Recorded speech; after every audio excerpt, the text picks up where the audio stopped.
Have you ever wondered what the week leading up to production actually looks like? Well, we're going to talk about it today, and I got to tell you, it starts early in the morning. Well, it's 4:57 on Monday morning, and it is officially production week. We start shooting the film on Saturday and Sunday this week, and it should be pretty exciting. The reason I'm up so early is that at 7:15 this morning, we have a tech scout to look at some costumes in the green room and just kind of get a feel for the rest of the set that we didn't get to see on the last tech scout. But the week started off with a little bit of a challenge. And then I promised myself that I would work out every day this week so that I could, stay healthy and energetic going up to the weekend. But unfortunately, I woke up this morning feeling a little under the weather. So I will be buying some cold medicine and hopefully feeling better very soon because we got a lot to do this week. All right, so we made it to the set. This is kind of it. You can see around me here. Doing our tech scout, just getting everything that we need to get taken care of here at the set, taking some measurements and things like that. So yeah, you'll see more of this weekend when we do some behind the scenes capture. Well, it wouldn't be production week without something going wrong. One of our PAs canceled and the other one isn't responding, so we're short a couple crew members right now. But it's production week, so we're gonna keep looking and see what we can figure out, and we're gonna make it work one way or the other. And the challenges just kept coming. On Tuesday, I woke up feeling really crappy, and there was so much still to do. We had to finalize costumes. We had to go over our schedules with cast and crew. We even had to lock down our sound guy, who was an amazing addition to the crew, by the way. So there was so much to do, but this is how I felt. So we're 4 days away from principal photography. I woke up this morning feeling pretty terrible. But man, I got a lot to do. There's a lot to do before this weekend. And that's the crazy thing about film, is that it just keeps coming. We can't postpone.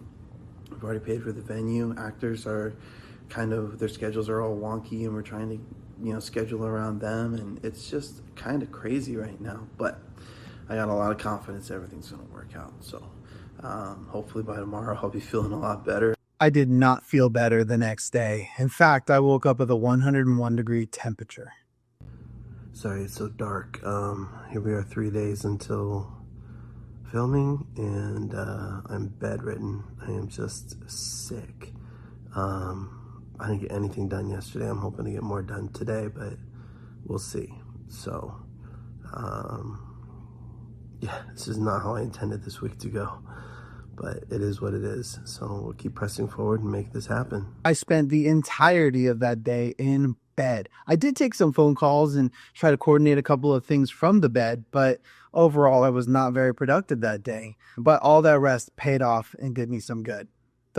All right, finally back out in the real world today, feeling a lot better. So ready to get a lot of good work done today. 2 days till shooting, so let's go get it done. The last 2 days leading up to production were mostly filled with like craft services and trying to figure out meals and how everything was going to work there, because we didn't have any money to be able to put towards that. So it kind of fell to the producer and me to make sure that everybody had a full belly on production day. But at long last, the day arrived. Well, here we are, production day. I came outside because I wanted to show you the sunrise. I've been up for about 3 hours already, but you can see there's not a lot of sun going on right now. So sorry you missed out on that one, but hopefully we'll catch one of those at some point in the future, because the sunrises and sunsets out here in Burbank are just beautiful. All right, well, we're gonna load up the car. We gotta head to the grocery store and get some last minute things for lunch and craft services. And then we're gonna head over to the studio and gonna make some magic. So here we go. All right, everybody's working hard in here. We're doing some videos. This is Hunter right here. Hello. Getting ready to do one of his own. Filming a little documentary here behind the scenes. So we got craft services working. I'm cooking some lunch right here. So a lot going on the set so far. We're really excited to continue on. We're gonna start shooting here in about an hour. So stay tuned. Day one of shooting is always so exciting. There's a palpable energy that you can feel on set. It's just an amazing time to get together with fellow creatives and make something amazing happen. But it wasn't without its challenges. Okay, so nothing ever really goes as planned. We were supposed to start shooting about 20 minutes ago, but we had a problem with the camera tripod. So we're kind of just working on getting all that set up right now, so we can actually start shooting. We got a lot of pages to do and not a lot of time, so hopefully we'll be up and rolling here very soon. If only the tripod was the only thing that went wrong on day one. We ended up actually overloading the circuits in the studio with our lights. And we had to reroute circuits and try to find a way to plug in where we could to make it work. So it was kind of crazy. A lot of things kind of went down on day one, and we lost a lot of time of filming. But aside from everything that went wrong, by lunchtime, we were back on track and ready to go. I had made some crockpot enchiladas for the team. It wasn't much to look at, and it wasn't really hard to do. It didn't cost hardly anything at all, but I think the crew really enjoyed a homemade meal in their bellies. Okay, pretty successful first half of the day considering power went out, camera went down, and we lost about an hour of work, but overall pretty successful. I think we're about back on track, which is great. We just got done with lunch. I think everybody kind of enjoyed it. Here's what's left. Not much. So yeah, so we're getting ready to embark on about the last 5 hours of the shoot. We got probably about 4 hours of good shooting time left, and yeah, we have a lot of work to do, so keeping it going. And finally, we wrapped day one. It was over. What a crazy day. But we ended up getting all the coverage we needed. We got all the pages filmed that needed to get filmed, and I even caught up with the director after day one. All right, I am here with Joel Jr., the director and writer of Code E414. We just wrapped on day one. Hey, it was a crazy day. Joe, tell me about it. So it was a crazy day, one, because we did whatever we had scheduled, had to change everything. So we had to fit a lot of things in a very short amount of time, but we got some amazing people, including Jake here, that made everything work with the actors. Everybody was so committed, and we are very excited for day two tomorrow. Day two coming up, man. This is indie filmmaking at its best. I was so tired from filming for 12 hours and being sick for just a few days before. I was just beat by the end of day one, but everyone had to eat the next day. We had to wake up and do it all again. So I got home and I got to work. All right, I made it home from the first day of filming. Pretty tired. It was kind of a long day, but as you can see, we have lunch to make tomorrow. So I'm going to eat a little something and get right at it. Life of a filmmaker. It's wonderful. We are set up outside of the studio right now. Day two of shooting, the final day. Everyone's a little bit tired. Everyone's a little bit worn out from yesterday with the marathon and the crazy push that we had to do to get all the shots that we wanted done. It was just insane. We shot about 9 pages yesterday. We got about 9 more to go today. But it's going to be really cool. Some cool setups, some cool dialogue, and I think it's just going to be a great day. So I'm really excited to share some more with you guys as we kind of go. Day two was a completely different story. Everything worked out on day two. Everybody came in prepared. We were able to do a soft wrap the day before, so we were able to just come in, kind of do a quick setup, and then get cameras rolling and get going. The actors were prepared. The camera was ready to go. Everything just seemed to work perfectly on day two. It was amazing. And then by the end of it, we all celebrated together as a team. All right, guys, that is a wrap.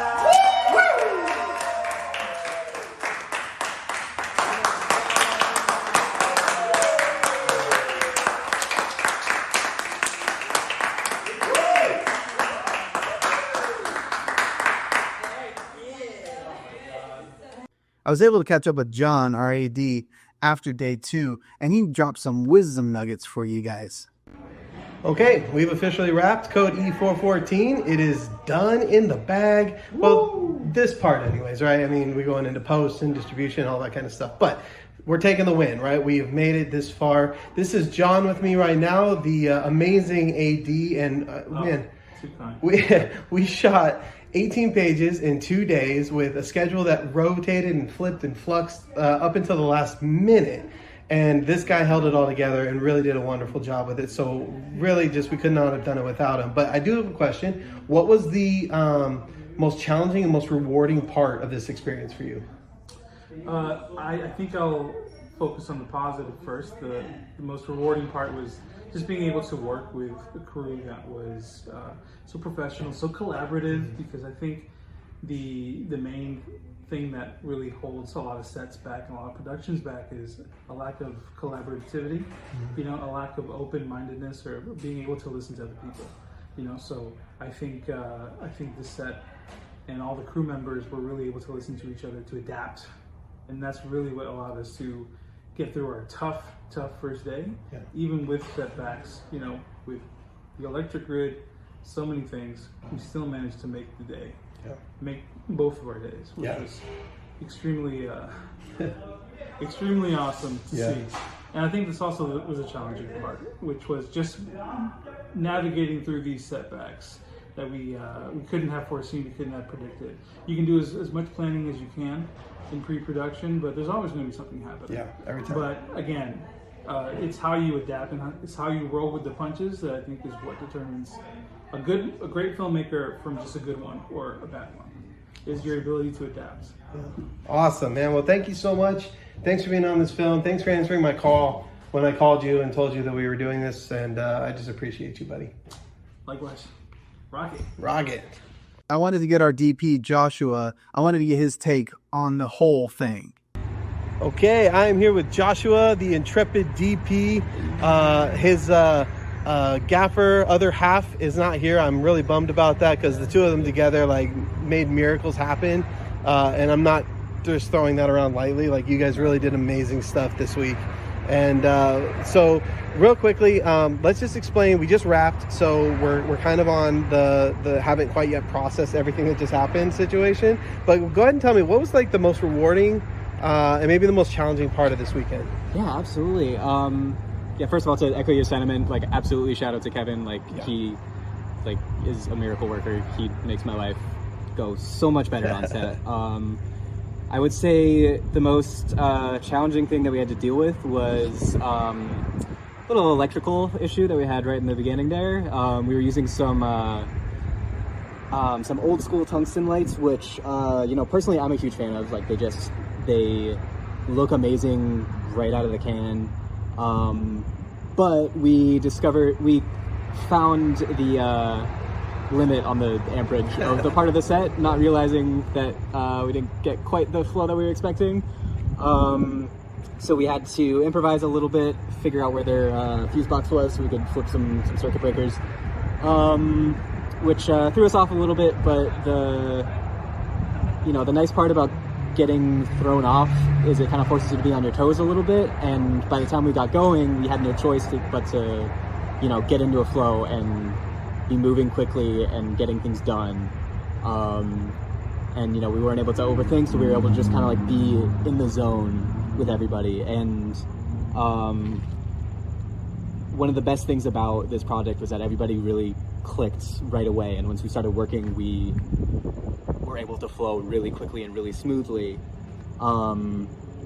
The actors were fantastic, the crew was great, and it really felt like we all connected with the spirit of the piece we were trying to do and bring it to life the way that we needed to. So yeah, I guess it just overall feels really rewarding to work with this group of people the way that we did. Awesome. Well, that sentiment is definitely echoed right back at you, man. What a great time we had this weekend. And that's a wrap on Code E414. The truth is, this project wouldn't have happened had there been a different group of people trying to make it. The exact right crew was assembled to make this happen.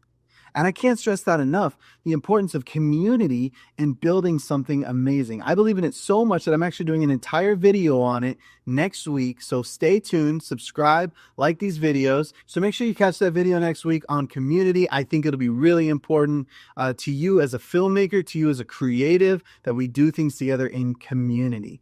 Leave a comment for me below. Let me know, what was your most challenging production week experience? I want to hear from you.